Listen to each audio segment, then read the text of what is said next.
नमस्कार दोस्तों, इस वीडियो में मैं अपना पोर्टफोलियो आपके सामने रिवील करने वाला हूं और साथ में ही आपको दिखाऊंगा कि अभी जो हमने स्टार्ट किया है। जो लोग बोलते हैं कि आप अपना पोर्टफोलियो दिखाओ और क्या फंड्स हैं, शायद अब मैं पहले उस चीज़ के बारे में बात करूंगा, लेकिन उससे पहले भी हम एक चीज़ और इम्पॉर्टेंट डिस्कस करेंगे जर्नी के बारे में। बहुत से लोग हमसे ये भी पूछना चाहते हैं कि सर हम आपकी सर्विसेज लेना चाहते हैं लेकिन आपको जानते नहीं हैं, आपको पहचानते नहीं हैं। ठीक है, तो शायद प्रोफेशनली आज आप मुझे बहुत हद तक जान जाओगे जब आप ये जर्नी देखोगे कि जर्नी कहाँ से स्टार्ट हुई और कहाँ पे ये जर्नी गई। और ये वीडियो लास्ट वीडियो होने वाली है। मैंने काफ़ी कोशिश करी एजुकेशनल कंटेंट बनाने की इस चैनल पे, लेकिन लोग यहाँ पे शायद वो वाले हैं नहीं कि एजुकेशनल कंटेंट देखना पसंद करें। मोस्टली 5 म्यूचुअल फंड के नाम बता दो, बात ख़त्म करो, तो ये वाली चीज़ है अभी। लेकिन अब स्टार्ट करेंगे और 2 चीज़ें मैं बोलना चाहूँगा। अगर आप उन लोगों में से है जो दूसरों का अमाउंट या पोर्टफोलियो देख के जज करते हो कि भाई इसका पोर्टफोलियो 1 करोड़ का है और मेरा अभी जनरली जैसे मान लो 25 लाख का है, तो भाई इसका 25 लाख का है तो 1 करोड़ वाले में ज़्यादा दिमाग होगा, तो वीडियो मत देखो। ठीक है, रीज़न क्योंकि देखो फ़र्क है काफ़ी चीज़ों में। हम अमाउंट देख के जज अगर करने लगे कि जिसका अमाउंट ज़्यादा है, तो मैं आपको ऐसे इंस्टाग्राम पे कुछ डांस करने वाले लोगों का नंबर दे सकता हूँ जो 4-4 करोड़ के पोर्टफोलियो हैं जिनके, ठीक है, तो शायद वो आपको ज़्यादा अच्छी एडवाइस दे देंगे फाइनेंशियल, है ना।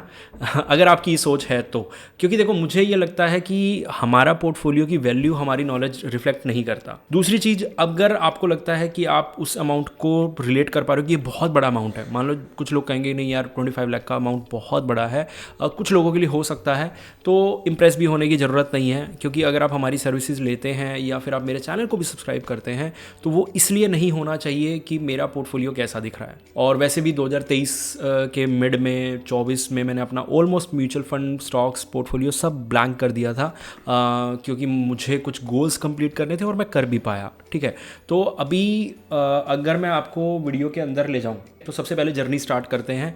2011 टू 14 से मैं स्टार्ट करता हूँ। 2011 टू 2014 ग्रेजुएशन पीरियड था। ग्रेजुएशन करी और इस ग्रेजुएशन के टाइम पे ना मैं अपने फादर के अकाउंट से कुछ ट्रेडिंग किया करता था।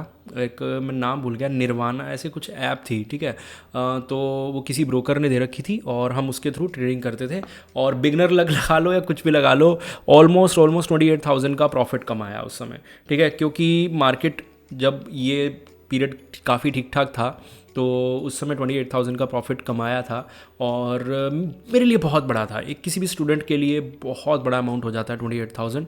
और फिर उसके बाद 2014 टू 16 पोस्ट ग्रेजुएशन रही, जहाँ पे हमने फाइनेंस की चीज़ों के बारे में समझा, देखा कि हम क्या कर सकते हैं, म्यूचुअल फंड्स के बारे में जानना शुरू किया और पहली बार मैंने एक जेन्युइन इन्वेस्टिंग शुरू करी थी। शायद मुझे याद है 2,000 या 1,500 रुपये की SIP मैंने करी थी। उसके बाद हमें जॉब करते करते, मुझे पार्ट टाइम जॉब करते करते हो गया था, काफ़ी टाइम हो गया था। कॉलेज बहुत कम ही जाते थे पोस्ट ग्रेजुएशन में, तो जब भी नहीं जाते थे तो हम मतलब जॉब ऐसी थी मेरी। ठीक है, यानी कि एक जॉब क्या थी, वहाँ पे कोई मुझे पे नहीं कर रहा था एक्चुअल में, बस मैं जाके एक तरह से काम सीख रहा था। उसके बाद लास्ट और उसी दौरान जो मेरे पार्टनर हैं हिमांशु, इन्होंने अपनी ग्रेजुएशन कंप्लीट करी थी जब मेरी पोस्ट ग्रेजुएशन कंप्लीट हो रही थी और इन्होंने UTI के साथ जॉब करी थी। बाकी जर्नी फिर हमारी ऑलमोस्ट सेम ही रही। 2016 में हमने बिज़नेस स्टार्ट किया और हमने ऑलमोस्ट स्टार्टिंग में कुछ ज़्यादा ऑफलाइन मतलब था नहीं। रीज़न पता है क्या था?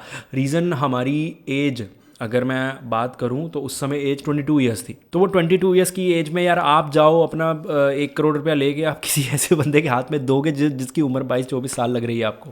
ठीक है, हम कितना भी प्रोफेशनल बन के बैठ जाएं, नहीं फ़र्क पड़ जाता है। ठीक है, थोड़ा सा तो बहुत ज़्यादा पोर्टफोलियोज़ मिले नहीं, बहुत कम स्टार्ट मिला, 28 फिर मिले। फिर धीरे धीरे 2017 में बहुत एक अच्छा बूस्ट आया, हमने इधर उधर हाथ पैर मारे और हम पहली बार हमारे बिजनेस में 100 पोर्टफोलियो क्रॉस कर गए। पर ये खुशी ज़्यादा दिन तक टिकी नहीं। क्यों? क्योंकि 2018 में आया क्रैश नहीं बोलूँगा, मार्केट ने काफ़ी अच्छे तरीके से मतलब अपने आप को करेक्ट किया और ऑनेस्टली मेरा पहला करेक्शन था जो मैंने इतना लंबा देखा, तो मैं खुद डर गया था। तो भाई मैंने कहा ये क्या हुआ। फिर उस समय था जो 2018 में मैंने जो नॉलेज गेन करी ना, वो मतलब एक अलग ही लेवल की थी। क्यों? क्योंकि मैंने बहुत ज़्यादा, कम से कम मैं 42 जो एडवाइजर्स हैं, डिस्ट्रीब्यूटर्स हैं, उनसे मिला, उनके एक्सपीरियंसेस के बारे में जाना कि भाई हमें ये बिज़नेस आगे करना है, तो मैं नहीं चाहता कि हम इसको डिसकंटिन्यू करें। तो बहुत सारे लोगों से मिला और जहाँ पे हमारी नॉलेज बहुत ज़्यादा इंक्रीज़ हुई और हमने पिछले 40 साल 50 साल तक के क्रैशेस की डीप स्टडी करी थी उस समय 2018 के अंदर। तो हमें वहाँ से पहले क्रैश ने बहुत कुछ सिखा दिया था, ठीक है। उसके बाद 19 में मार्केट रिकवर कर गया और जो हमने पढ़ा था कि मार्केट जितना शार्पली गिरता है उतना शार्पली रिकवर भी करता है, और वो हमने पहली बार लाइव देखा भी, ठीक है। तो बहुत मतलब अच्छा रहा ना कि भाई स्टडीज़ की बहुत इंपॉर्टेंस है, ये ऐसे ही नहीं बनी हुई। तो 2020 में मार्केट फिर गिरा कोविड की वजह से, और फिर वही चीज़ हुई, मार्केट काफ़ी गिर गया। लेकिन इस बार हम थोड़ा सा डरे, रीज़न क्योंकि ये पहले से भी बहुत शार्प था, ठीक है। उसके बाद हमें पता था लेकिन मार्केट रिकवर कर जाएगा। मैं 2008 वाले के बारे में पढ़ चुका था, या उससे पहले 1992 वाले में पढ़ चुका था, तो काफ़ी था वहाँ पे, डरा नहीं, मतलब इतना डर नहीं, थोड़ा सा, ठीक है। 2017 में हमारे, जब मैंने आपको बोला 100 पोर्टफोलियोज़ थे, तो 2018 में हमारे सिर्फ और सिर्फ 40 पोर्टफोलियोज़ बच गए थे। अब इतना बड़ा शार्प डाउन इसलिए आया था क्योंकि मार्केट में लोग टिकते नहीं हैं और जिनको नॉलेज नहीं होती, और ऑफलाइन क्लाइंट को ज़्यादा नॉलेज होती नहीं है, उनको बस एफडी से ज़्यादा रिटर्न चाहिए होता, लेकिन नेगेटिव मतलब ही नहीं बनता। तो उसके बाद 2019 में जब समय ख़राब चल रहा था क्योंकि हम जितना भी बोल लें कि हमने नॉलेज गेन कर ली थी, एज अभी भी छोटी थी, हम 30 के भी नहीं थे, और हिमांशु तो और भी मुझसे छोटे हैं, तो फिर उस वजह से पोर्टफोलियो तो मिलने से रहे, ठीक है। और अभी शार्प टर्न आया था तो लोगों ने इतने आसानी से करा नहीं। तो 2018 में जब मार्केट गिर रहा था और हम नॉलेज अपनी गेन कर रहे थे, तो हमने साथ में जॉब पकड़ ली, और मैं यूपीएससी के स्टूडेंट्स को इकोनॉमिक्स पढ़ाने लगा, और हिमांशु अपना अलग टीचिंग करने लगे, ठीक है। तो यहाँ पे 1 साल ही चला ये चीज़, मार्केट काफ़ी अच्छा खासा रिकवर कर गया, क्लाइंट फिर से आने लगे। 2020 तक हमारे फिर से काफ़ी सही क्लाइंट हो रहे थे, और फिर आ गया मार्केट क्रैश और फिर हम आ गए बिल्कुल 28 क्लाइंट्स पे। ये चीज़ चलती रही, पर हमें एक चीज़ समझ आई कि अगर सर्वाइव करना है ना, तो प्रॉब्लम बिजनेस में नहीं है, प्रॉब्लम मार्केट में नहीं है, मार्केट ऐसे ही चलेगा। हमें चाहिए वो क्लाइंट्स जिनके अंदर दिमाग हो, जिनके अंदर दिमाग हो, जो अपना मतलब ऐसा ना हो कि मार्केट फॉल होते ही भागने लग जाए, और वो क्लाइंट मिल सकता था यूट्यूब पे।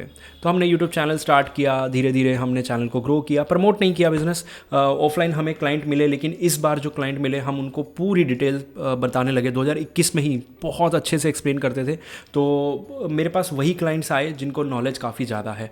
और 2021 या 22 के बाद का टाइम है, इवन 25 में मार्केट गिरा भी, जिसे हम कहते हैं करेक्शन आया भी, काफ़ी फंड नेगेटिव भी गए, काफ़ी पोर्टफोलियोज़ भी नेगेटिव गए, लेकिन ओवरऑल बिजनेस कभी नेगेटिव नहीं गया आफ्टर 2021। बिकॉज मार्केट में बिकॉज मेरे पास जितने भी अभी क्लाइंट्स हैं काफ़ी यूट्यूब से पढ़े लिखे ही हैं, ऑलमोस्ट सारे के सारे, उनको मार्केट की काफ़ी ज़्यादा नॉलेज है। और आज 2025 जब ख़त्म हो रहा था तो हमारे पास ऑलमोस्ट 550 क्लाइंट्स थे, और अभी और भी बढ़ गए हैं, मतलब अभी स्लो बढ़ रहे हैं क्योंकि मार्केट अभी ऐसा है, लेकिन अभी 550 क्लाइंट्स हैं हमारे पास। और अब आ जाते हैं जिस चीज़ के लिए आप आए हो।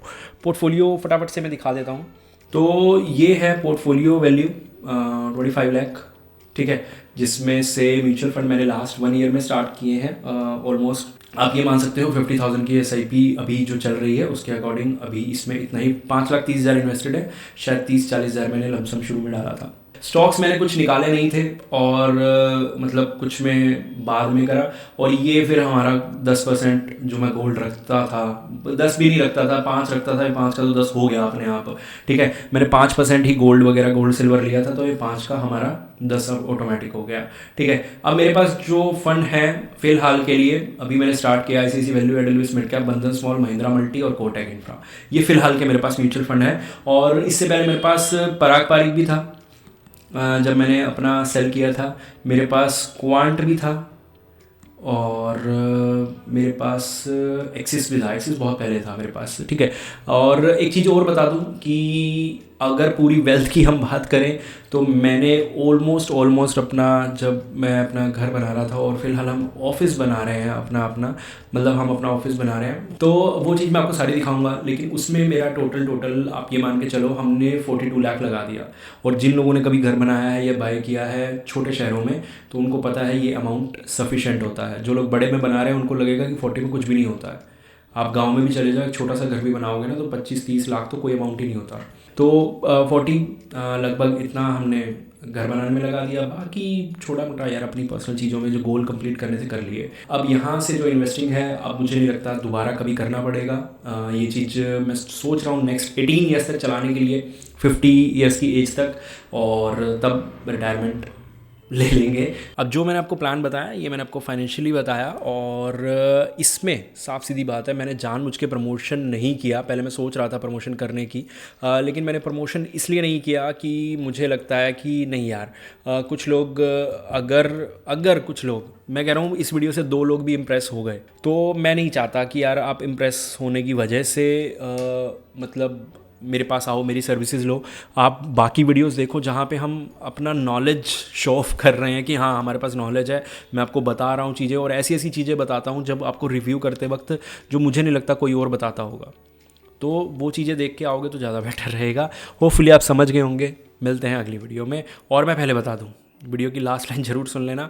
हो सकता है ये वीडियो का रिस्पॉन्स बहुत अजीब हो, या फिर हमें से भी बोले या कोई भी बोले या यूट्यूब बोले कि या इस तरह की वीडियोस आप नहीं बना सकते जहाँ पे आप एक तरह पे मतलब अपनी सर्विसेज ऑफ़र कर रहे हो एक चैनल पे और वहीं पे आप अपना पर्सनल पोर्टफोलियो शेयर कर रहे हो।